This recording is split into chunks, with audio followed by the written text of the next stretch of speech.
I've been living with Parkinson's for about 15 years now, and I thought I'd seen it all. I mean, the tremors, the meds, and yeah, I expected those, but no one, and I mean nobody, told me about these side effects. Some of them are weird, some are frustrating, and honestly, a few of them are just straight up humiliating. So today we're pulling back the curtain and we're going to talk about the stuff they don't mention in the brochure. They told him he had 5 good years left. That was 15 years ago. He's still standing, still speaking, still living. This is Living with Parkinson's, the good, the bad, and the reality. A podcast about what happens when life throws you something incurable, and you fight back anyway. Hosted by Bryce Perry. Diagnosed at 40, 15 years into the battle. This is the truth behind the tremor. Let's begin. Hey, welcome back. And if you've been here before, I'm always glad to see you. And if this is your first time, my name is Bryce, and this is Living with Parkinson's, the good, the bad, and the reality. And this channel is all about keeping it real life, real stories, real support. So whether you're living with Parkinson's or loving somebody who is, you're not alone. And if that sounds like something that you need in your life, then go ahead and hit that subscribe button and come along for the ride. Okay, today's episode is one that I've been meaning to do for a while, and it's called The Parkinson's Side Effects that nobody, and I mean nobody warned you about. And I want to get right into it. So let's start off with the stuff that totally blindsided me. Okay, like these are not on the radar when I got diagnosed. They weren't even close to the radar when I got diagnosed. One of them is impulse control issues. Okay, confession time. At one time, at one point, I had 14 orders in a row with Amazon, I think in a day. And I didn't even need most of it unless you count the glow in the dark slippers and the pancake batter dispenser as essential. But it turns out some Parkinson's medication, especially dopamine agonist, I never said it properly, but anyway, can mess with your impulse control. For some people, it's gambling. For others, it's sex. And for me, it was late night shopping with zero budget awareness. And it's kind of funny until it's not. And so, one of the things, and I've mentioned this before in previous podcasts, that pramipixole is a big one of these drugs. And we were talking about this in the other podcast that I do with my buddy Brian, Life in Motion Sundays, Sundays at noon Eastern time live. And we were talking about that, and he was talking about this. He gets different, and pramipixole came up, and it's one of the things that we always have to monitor. And if you're on it, and you'll notice it, and you should, your doctor, your prescribing doctor, neurologist, movement disorder specialist, whichever you use, one of those first questions when you come in is, how's your sex life, right? How's your gambling? Any crazy thoughts, any impulsive thoughts? My big joke always was like, so we're talking about like gambling, sex, whatever, blah, blah, blah. I'm like, you know what? I don't need pramipixole for that. I mean, I'm as impulsive as they get, but I say that jokingly, jokingly, but seriously, I say that jokingly, really, I do. But it's something that I have to monitor. I am an impulsive person. I can do impulsive things. So I, the part about like, shopping on Amazon and shopping, that's not one of the things I'm impulsive about. And I kind of started this with, I was going to say that and leave it there. But the reality is, I mean, I could be impulsive sexually for sure. I can be impulsive, gambling, if I was in the mood to gamble, that type of thing. And I don't often gamble, and I don't often, hit the Vegas strip. But when I do, I mean, I could go for it. Right. So there's things that you have to monitor. So if you are on any of these things, or you're feeling like you have these impulsive disorders, make sure you talk to them, talk to your doctor about them. And if you have somebody that is a trusted, care partner or friend or something, be accountable to them. Let them know that you may, you may be struggling with this. And the bottom line is, if there's an impulsive issue that is causing you distress, then definitely talk to your doctor about that. And you can either cut that drug that's causing it out, or maybe limit it or lower it. And so for me personally, my impulsivity did not change. I was always right here anyway, but it didn't change. And so it didn't get any higher, didn't get any lower. And I kept going. And, through the years, I've been taking pramipixole now for, gosh, about 14 years. So, and then, I guess it was about 6 months ago or a year ago, maybe a year ago or 6 months ago. One of my previous neurology appointments, last ones. We've actually doubled the dose. So I went up in dosage and I'd taken with my first 3 dosage of levodopa. So anyway, that's something that but again, I didn't know. I mean, he told me after the fact. But the truth is that's one thing that you'd never think about, right? I mean, I'm just trying to get some damn medicine or some type of thing that's gonna, again, no cure disease, lucky us, but yeah, just something to help temper the side of the temper the symptoms and help us, and now we got to worry about that. So definitely something that nobody told me, and again, I hope you're not dealing with that. And if you have done that with the pramipixole, or there goes my drugs are going off, but pramipixole or any other thing like that, make sure put in the comments. I'd really like to know, have you experienced this? Was it, was it from the a side effect from the from the pramipixole or another drug? And let's share. Let me, there's a community. I mean, if in the comments, I read all the comments, I reply to all the comments, but let's start a conversation, because I think this is really important for a lot of people to know. Okay. All right. Second one is the vivid dreams and the nightmares. Who can relate to this one? This one's wild, right? I've flown over cities. I've had full blown conversations with people who passed away years ago. And I once woke up trying to catch an imaginary cat under the bed. These dreams are so vivid. They, they're so vivid. They feel like an alternate reality. My wife Carmen once said, that you were fighting in your sleep again last night. And I just said, well, you know what? At least I won. But my dreams are crazy. And this is something, again, I never thought of. They're so vivid, so real. I've talked about them on previous podcasts, but literally in the morning, my wife doesn't know if I'm asleep or awake. And it's just based on the conversation. I've looked at her in the eyes and she said, how are you doing? And I've said, be quiet, be quiet. And she's like, why do I have to be quiet? And I'm like, well, because they'll hear us. And if they hear us, that nurse is coming back in and she's going to try to give me more drugs, more pills. I call it drugs. I hope that's not a bad offensive word, but she's going to try to give me more pills. She's trying to overdose me because she doesn't want this Parkinson's and blah, blah, blah, blah, blah. And she'll look at me and she's like, are you awake or asleep? And I'm like literally sitting up, having a sip of coffee, looking at her, but I haven't come out of that dream, and it was so real. So, how about you in the comments? Have you dealt with that one? Right. And if you did, and you can relate, hit that like button. That would be awesome. Okay. How about this one? Sudden sleep attacks. Now this one's scary, right? You'll be mid conversation or fully awake, or mid conversation fully awake, and then out like a light. It's not just feeling drowsy. It's literally your brain hitting a switch and saying, nope, we're done. And everything just shuts off. And when it happens, and like the scary part for me is like, what if this happens if I'm behind the wheel or I'm cooking, or, that's a whole nother level of danger. And again, that is not something anybody told me would happen. Not at all. I mean, I have trouble sleeping, right? I can have insomnia. I can go nights. I can go like 3, 4 days in a row without sleeping. And those are the days I wish I'd fall asleep. I wish I'd just, halfway through the day, just bang them out. But there's just complete random, crazy, wild days where all of a sudden I'm done.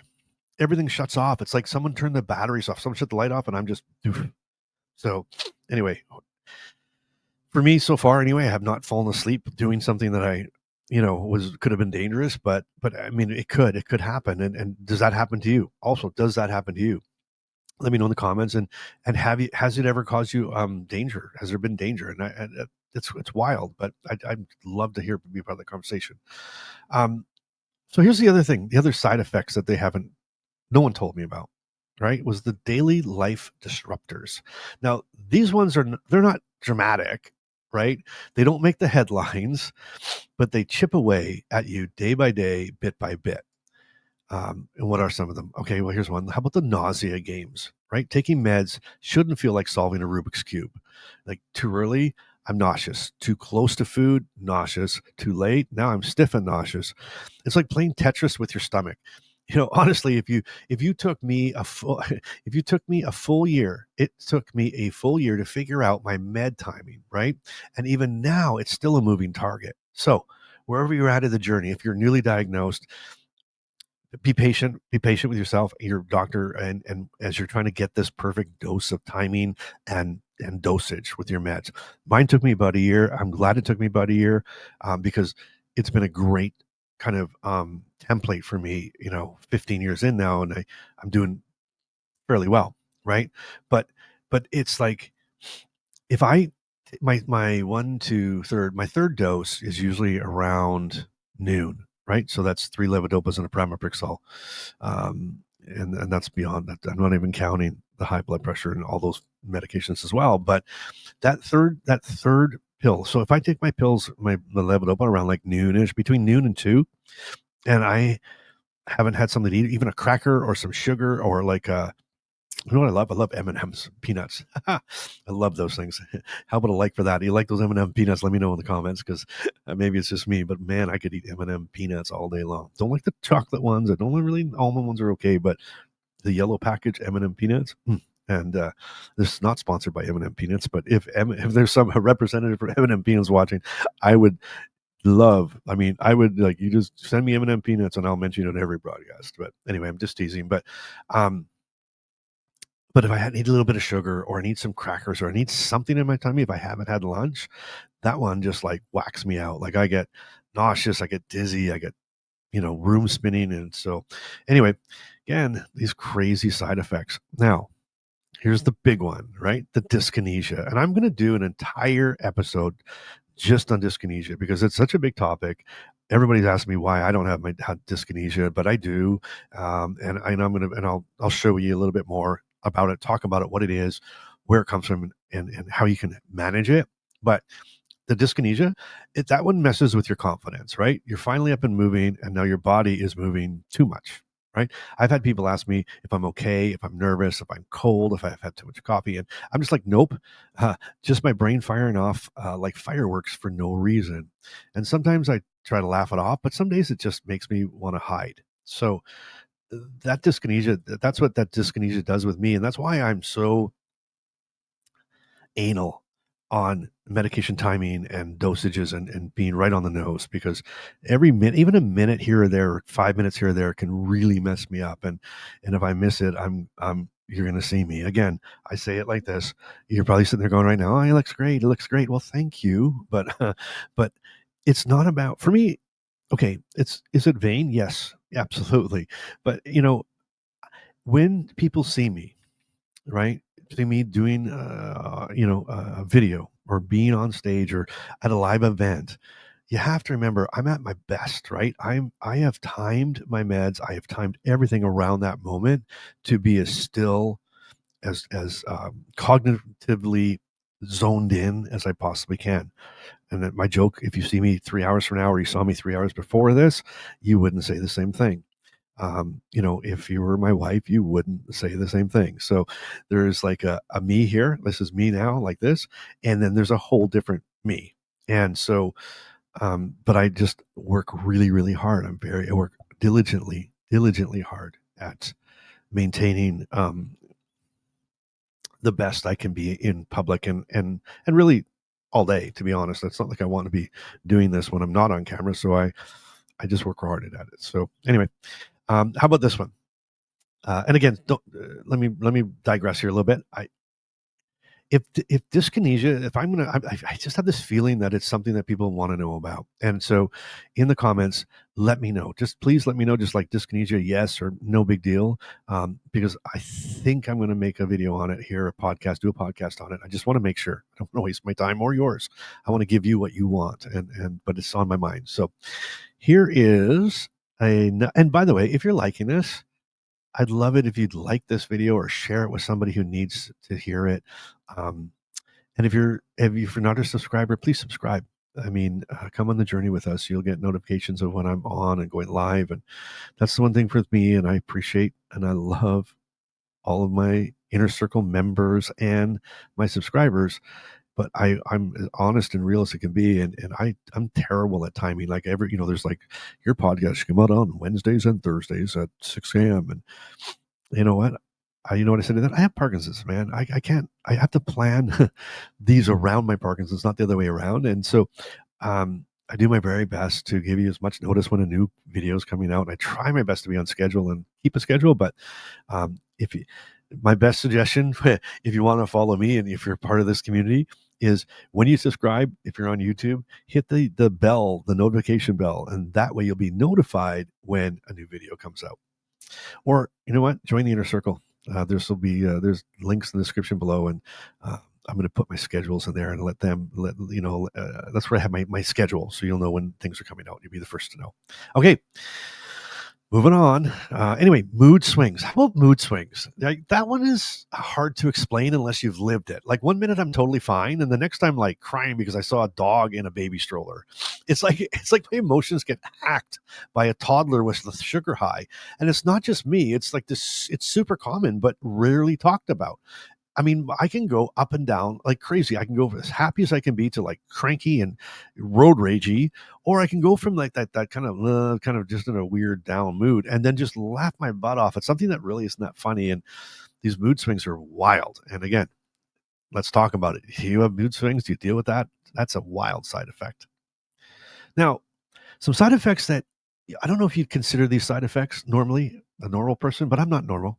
But I call them like the social side effects. Okay, and these ones are like where it gets really personal because these aren't just physical side effects; they impact your relationships. Like, like for example, I love my wife, but some days I shut down. Not because I don't want to talk, but because I don't know how to talk about what I'm feeling. And that creates distance even when you're sitting right next to somebody. Or how about the "you look fine" problem? Like, this one makes me wanna scream. You know that. You've heard this. You know, you've heard it. You don't look sick. You don't look fine. Are you sure? Are you sure you have Parkinson's? Maybe you should get a second or third third, not diagnosis, a third, whatever we call them, opinion. Cool. I'll just go stiffen up in the corner while you process that, right? I get it. People mean well, but when your struggles are invisible, it can feel like no one sees the real battle. It's like taken for granted. It's like, you look fine, like move on, you look good, or hey, you did this yesterday. Why can't you do it today? And it's like it's those days I wish. I mean, I don't wish this, but I feel like I wish it wasn't so invisible because I'm tired of trying to explain it all the time. You know, those days.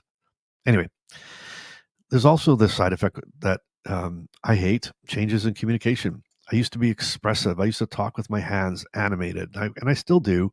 But now my voice is quieter and my face is more still. People ask if I'm upset, and I'm not, and I'm trying to hold it all together. And that makes social stuff really exhausting. You know, and we don't talk enough about those things. You know, and again, if you're a regular listener or viewer of the podcast, you know this face is driving me bananas. I don't want to have this face. I want to be, Happy Joe without pushing it. You know, really, huh? Without having to fake force, if that makes sense. So those are social, what I call social side effects that just absolutely suck, right? Okay, okay, but I'm not leaving you there. What actually helps? So, what do you do? How do you manage all these side effects without losing your mind? Well, here's what works for me. Okay. I got all these different tricks, and you've heard them before. I've got that pill cap timer that reminds me exactly when to take my next dose of medication, right? I've learned to schedule my meds around meals. And yes, I've skipped bacon just to keep my meds working. And that's real love. Or other days when I really wanted the bacon, I double up, or I doubled up my dose, or I would take an extra half a pill, or I take my pills earlier afterwards. I I find what works for me. I journal, right? So how do I know all these things? I journal. I track my symptoms, and and when I notice a pattern, I bring it up with my doctor. Okay? That's what I'm trying to talk about. When you go to your doctor, don't waste your time. If one day this thing happened to you, one day, in the 6 months that you haven't seen him or her, who cares? Look for trends, look for things that are happening a lot. Man, I'm really not sleeping. So I track my meds. When did I take my meds? What did I eat? How much exercise, or did I have physical exercise? Did I get out and walk? Have I done something? What have I done differently? And I journal all that so that I can see a trend. And then I'm like, when I do this, this happens. And that's what I talk to my doctor about. And we become, and he knows, my doctor knows I'm on it, right? So he listens, hears me, and we have a solution or something to try, and we try right away. So don't waste your time in these You only get a couple of appointments a year. Don't waste them on trivial things, or like what about this or what about that? Where you can find, listen, if you can search them out yourself or figure them out. Go for the stuff that you only got this moment in time with them, and you really want to talk about these trends. You really want to get your meds down pat. You really want to talk about the dyskinesia and what's the best way to hold it off and the best cocktail and that kind of stuff. That's what you want to talk about. Okay, and that was my next point is talk to your doctor. Don't downplay it, and don't wait until it's bad. Tell them everything, okay? Even if it's weird or embarrassing stuff, sexual problems, gambling problems. If look, that's what they're there for, right? And you deserve to be heard. And most importantly, lean into community. I can't stress this enough. You have to lean into community.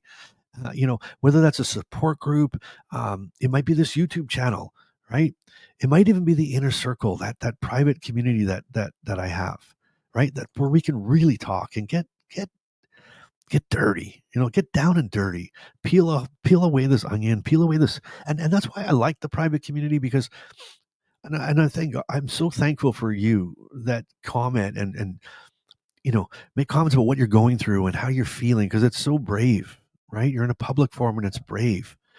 Well, I've set up the private forum for you to do that as well, but it's private to the group, private to people that can relate and know what you're going through. So, if you want to go deeper and further, and I'm in there, and you can ask me questions all day long as well. But that's the inner circle, and it's just there's a link in the description, and there's no pressure.